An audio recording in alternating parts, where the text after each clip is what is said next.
I'm beautiful people and welcome back to my channel. It's your girl 𝕻𝖊𝖉𝖎𝖆 and we're back another day with another video. So this video is a little lengthy, I'm not gonna lie, but that is because I wanted to show you guys me soaking off my client's nails. So right now I'm going in one of my very coarse bits just to debulk the acrylic. You don't want to go straight into acetone without doing this step because this really saves time.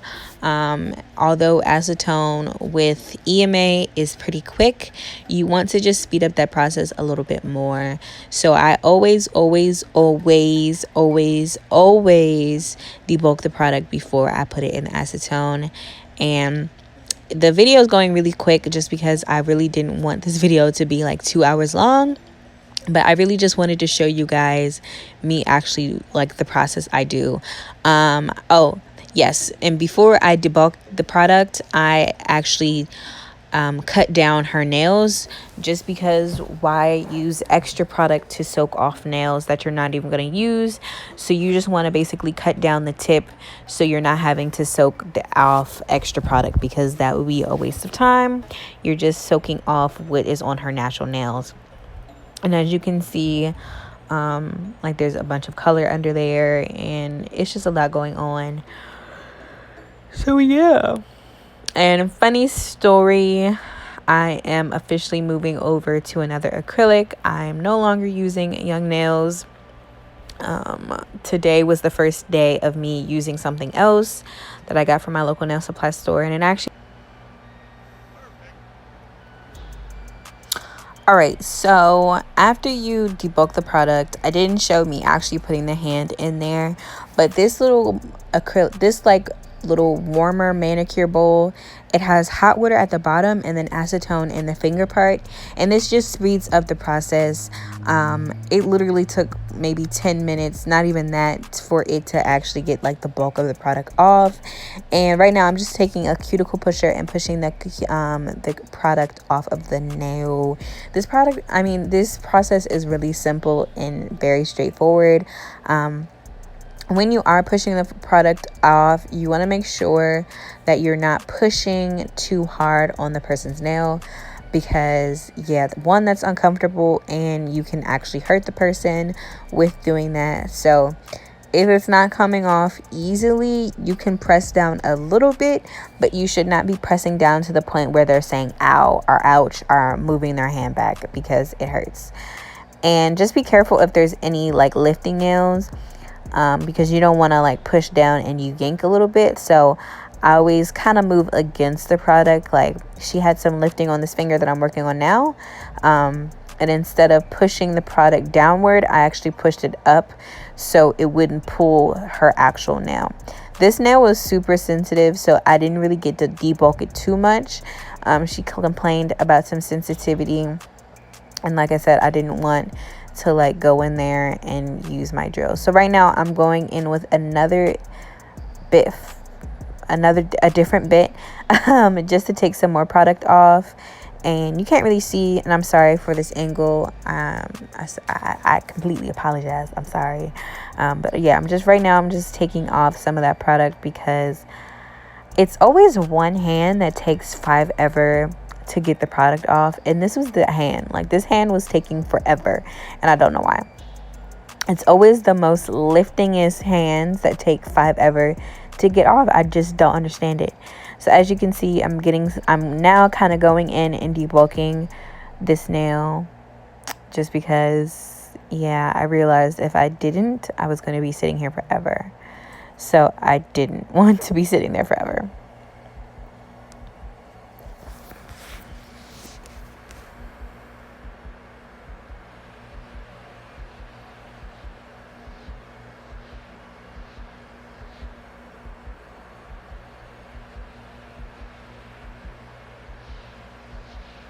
And then you put it back in. I put the towel over their hands just so they're not like trying to pull their hand out and see how the process is going, because the minute you take the hand out, the acrylic dries back up, and that like slows down the process. So just try to make sure that your clients keep their hands in the acetone bowl, because it will slow down the process a lot. All right, so now we are jumping into prepping because this one was finished. So what I'm doing is just pushing back the cuticles. If she was getting like a manicure or anything, I would just buff like the remainder of the acrylic off or whatever. Just so you know, it's nice and smooth. But since we're doing acrylic, I'm just gonna go ahead and push her cuticles back. And again, please don't press down too hard on your client's fingers because there's no point. It's not necessary. Unless it's very rare that you will have a client that has really bad cuticles, but even then you don't want to push too hard because that hurts.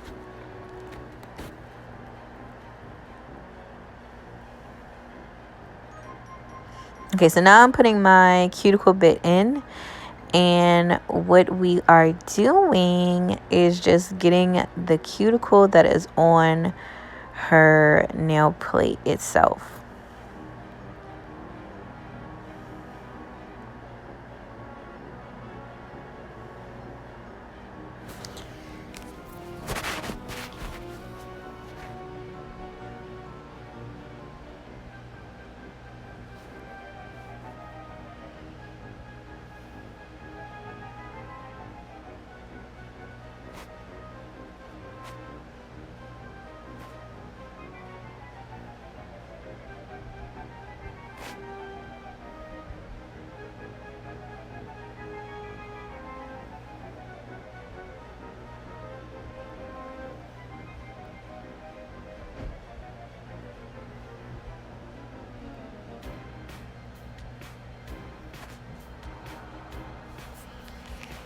Okay, so right now I am just taking the cuticle bit and just going around the cuticle area. You're not wanting to stay in one space because although this is a very fine bit, you can cause serious damage if you leave the cuticle bit in one space because it'll eat away at that nail.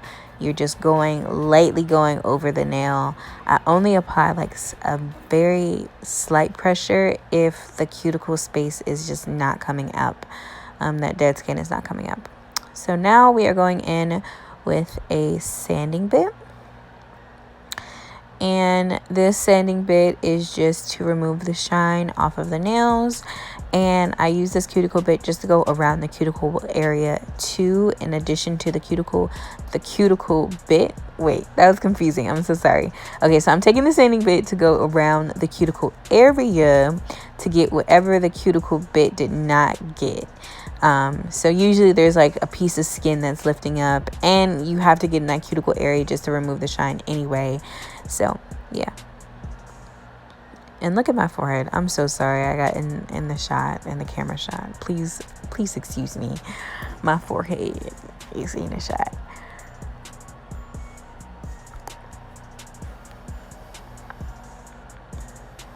And this part, like, just be confident with it. Don't apply too much pressure. Don't be overly nervous. Just go in, remove the shine, and move to the next nail. It's not that serious.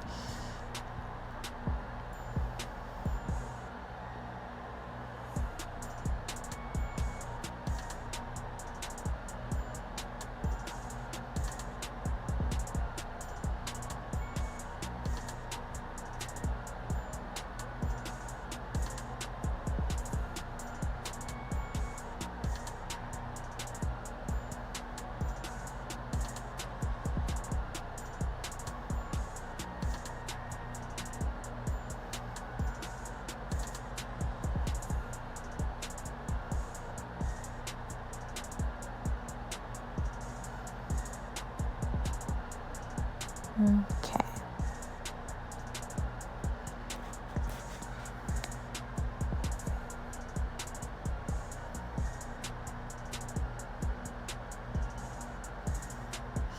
And also with this process, I'm getting any excess acrylic because there's probably like a little bit that's stuck on her nails. So I use the sanding bit as well after I soak off to get the rest of the acrylic off. All right, so now we're going into tips. I'm actually using these tips. I don't usually use, but I actually was a fan of them today. They were really good today. They were good to me today. I don't know why. So really what you're doing to size your tips is making sure that the tips going from sidewall to sidewall, that there's no showing or visible nail area. You can look at the cuticle area to determine what tip you should use. Depending on what type of design or style you're doing, you can either go with clear or with this off like natural color that they have. I just decided to use these ones today just because her nails are more on the flat side, and my straight tips don't really do well with people that have straight nails. Their free edge is straight, like they have flat nails, have very flat nail beds. So this just helps with me and her, just so there's like no issues with popping off of nails or whatever. And I'm also using Young Nails glue. Although I am switching from not Young Nails, I strongly believe that I don't think that I will switch over to any other glue, just because I really like this glue. It works well with me. It sets really quick. I used to use KDS glue, but I really prefer this one better. And when I apply a tip, I put the glue on the actual tip. You don't want to put it on the actual finger, just because it is unsanitary. Even though I used to do it, you just never know what's on somebody's nails, regardless if you sanitize them or not. And when I apply the glue and I actually go to apply it to the finger, I'm basically like kind of seesawing it.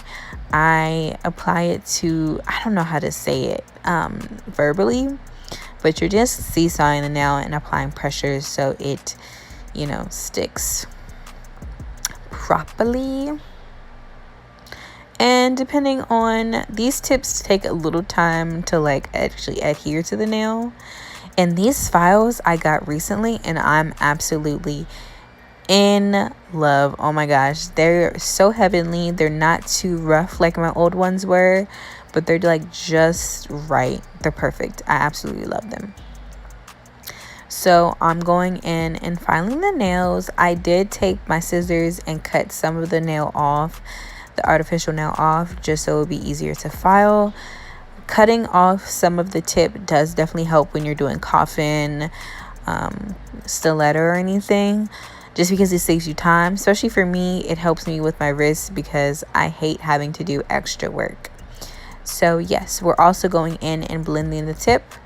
I don't use my e-file to blend the tip, just because why do that when you're already going in and shaping the nail? You can just save a step while you are actually filing the nail and blending the tip as well. Some people like to do it though. I just don't. I think it's a waste of time. And when I'm doing my coffin, I hold my file straight, but at the same time I'm filing at an angle.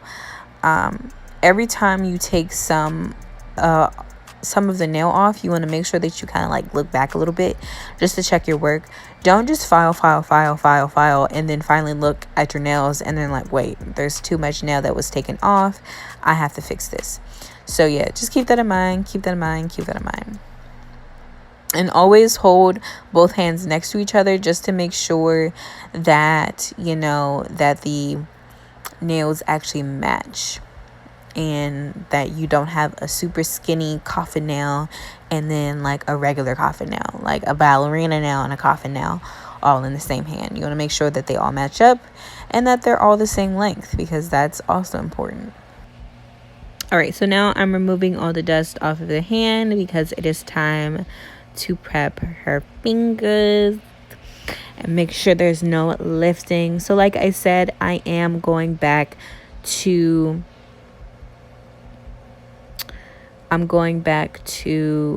using a different brand of acrylic, just because Young Nails has been giving me heck and I'm tired of it. So I'm prepping my nails a little different today. I'm prepping them how I used to prep them in the past.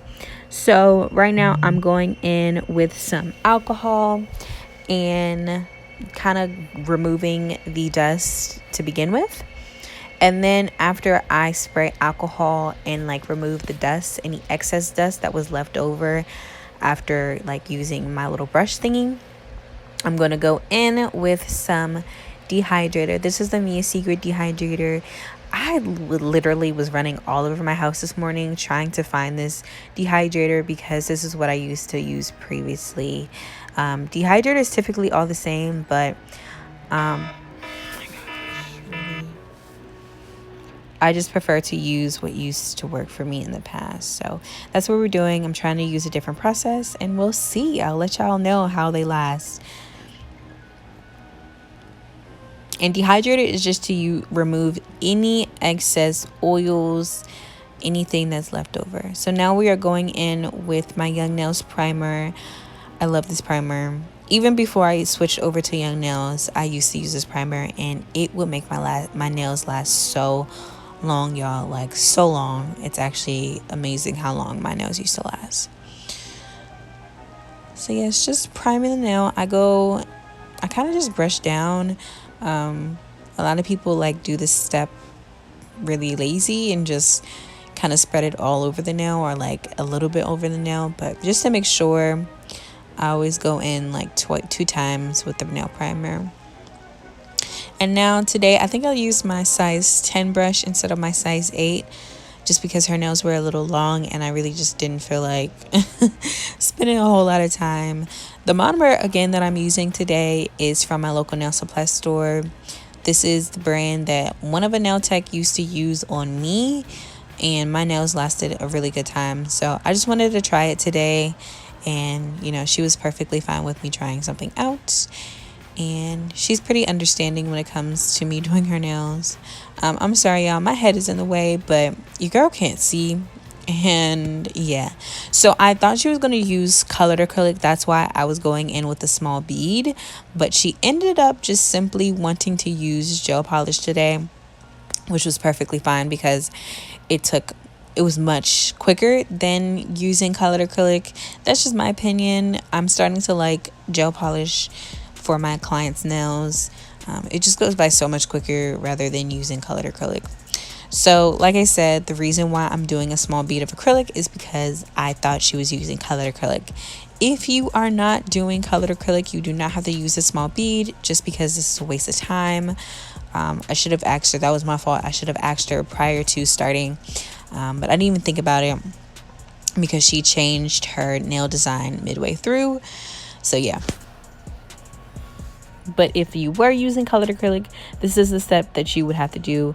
You would have to go in with a small bead of acrylic and set that down, just so the colored acrylic doesn't cause any lifting, or there's no issues or anything, or the colored acrylic doesn't stain the nails itself.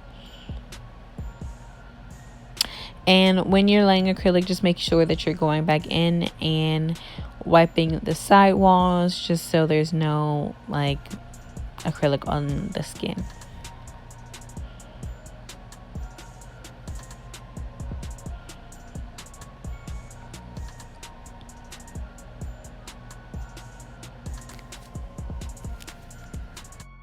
Right, so now we are going in again. Like I said, if you were just doing regular acrylic, you really don't have to put a small bead of acrylic down. That was just a waste of time. But now we are going in and doing the 3-ball method. So what you're doing is you're going to start in zone 1. There's 3 zones to a nail: zone 1, zone 2, zone 3. Zone 1 is basically the free edge. Zone 2 is building the apex, and zone 3 is near the cuticle area. Doing a 3-ball method is much easier than just doing a 1-ball method, just because when you typically do 1 ball, you are your nail is typically really flat, and that's what I used to do. I used to do 1-ball method, but I would always find that I would have to go back and apply a little bit more acrylic, just so the nail doesn't have any lumps, or there's no bumps, or there is a little bit more body. So to remove all that hassle, just simply do a 3-ball method, and it will stop all your troubles. You may every now and again have to go back in and apply a little bit more acrylic, but for the most part, long as you are doing your 3-ball method properly, you should be good. And make sure you just pat your acrylic, just to make sure it's nice and smooth and lovely and press it into the cuticle area. And now we are again starting in zone 1.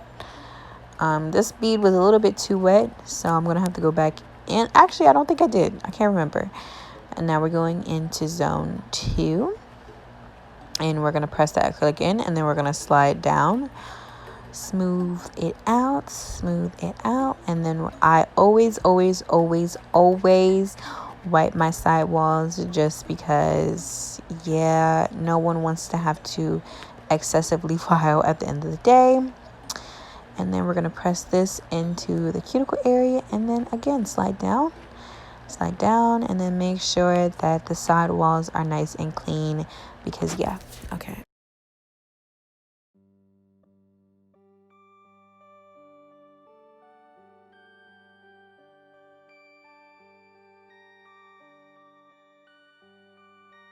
Perfect.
All right, so when I file, I use an 80/80 grit file.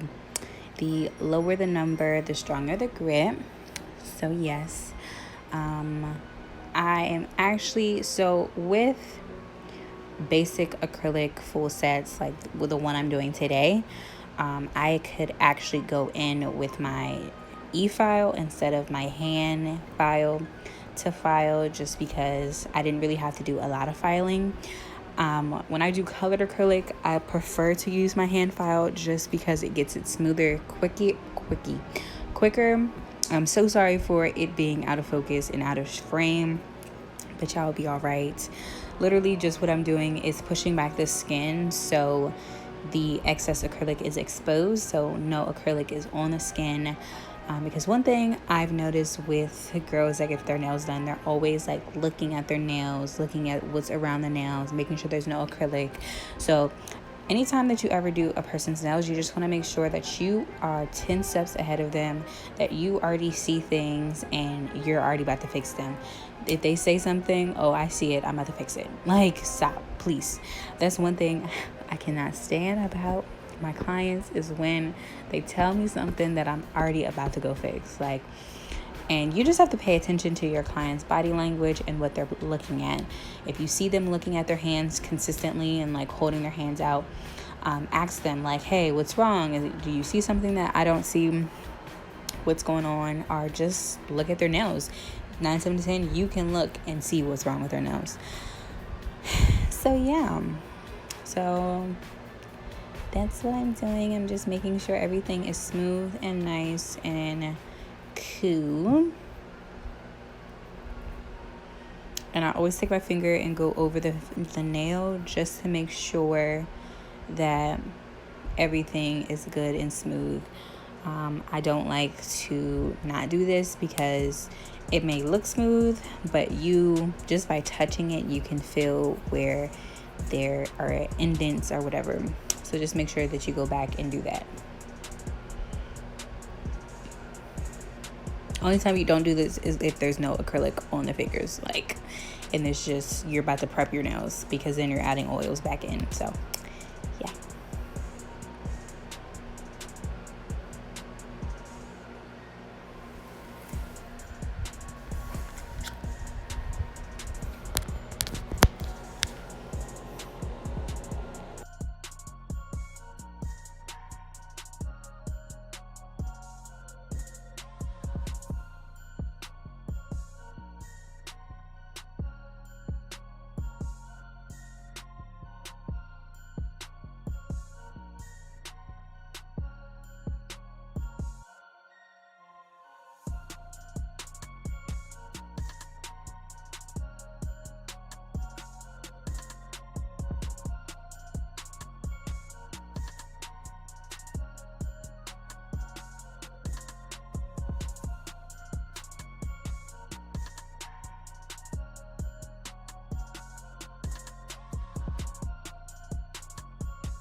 Okay, so first things first, I'm going and we already polished the white nail, and this is pretty much a inspo video of she picked what she wanted from Pinterest. At first she was gonna get white with some drips, red drips, but she decided to get this.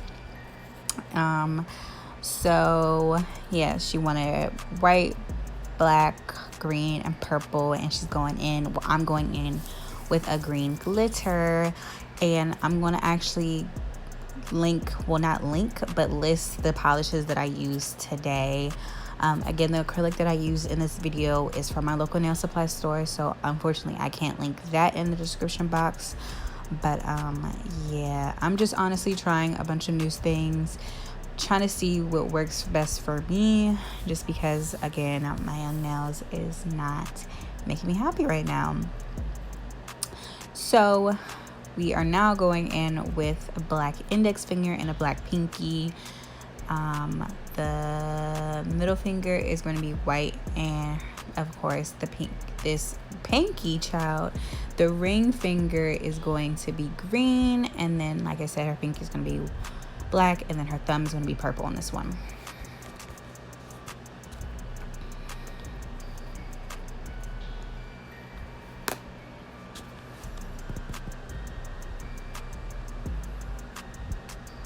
So when you polish, you know, especially acrylic, I mean, this is why it's important to, you know, file correctly and make sure you apply your acrylic correctly. Just because when you go to like use gel polish, it's going to show regardless of what you try to do or how you try to hide it, it's going to show. So you want to make sure that you're practicing your application and you're practicing your filing, because if not, honey, it will show and it's gonna look a mess. So just be mindful of that and super cautious.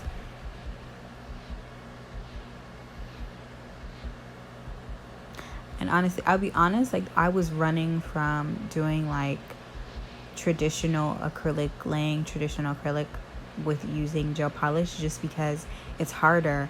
Like with colored acrylic, you can easily hide mistakes with like rhinestones and other stuff. So just be mindful of that. Practice on the basics. I always tell people, don't move into colored acrylic until you master the basics, child. The 3-bead method, the 3-ball method, zone 1, zone 2, zone 3. Right now I'm going in with some glitter. This is a glitter that I mixed. I don't even know where it came from. I really don't know. It's either from Michael's, Dollar Tree, or Walmart, something. I don't know, child.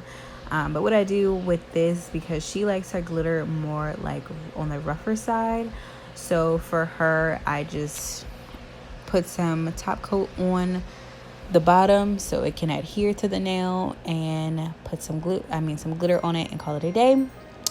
And now I am just putting a top coat on all of the nails because it is time for some artwork, and I'm super excited about this.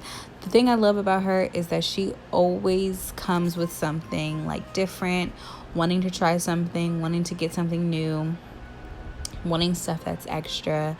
So yeah, she's a very loyal client. Very loyal. We'd love to see it. We love to see it. We love to see it. We love to see it. Okay. So again, we're going in with that green nail, and I am putting the top coat on just to give the glitter something to adhere to. I mean, you could use like the gel polish, but I don't think it will be as effective as using your top coat as the adhesive for your glitter. And typically I would encapsulate glitter, but I just know her preference and how she likes her glitter to stand out or whatever. So just keep that in mind. Always ask your clients. Some people, for me personally, I don't like my glitter to be like this. I like mine encapsulated. I think it looks better, and I don't like to scratch myself, but she likes it, so that's what we finna do. So now we are going in with my young nails. I don't even know what these are called, but these are the little gel painter pot thingamajiggers. And again, she found this on Pinterest, so I am copying this from somebody. I don't know who this is from, but I love your idea. It's amazeballs.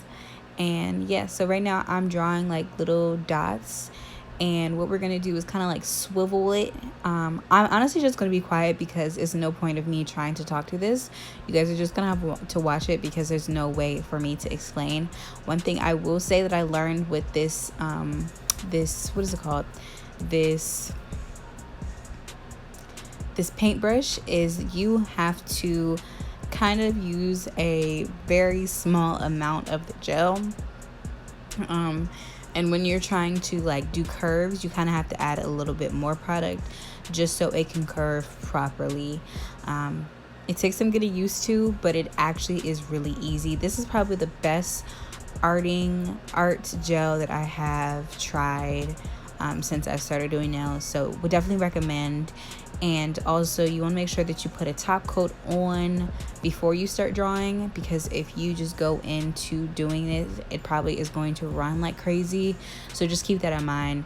Okay guys, I'm gonna shut up now and y'all can just watch.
right, my beautiful people, so I truly hope you enjoyed this video. This is really out of my comfort zone. It's not really out of my comfort zone, but this is something that I've been wanting to do for a very long time. So again, I hope you enjoyed. Don't forget to like, comment, and subscribe, and check out all my other videos, y'all. Join the family, join the squad. I love you guys dearly. Bye.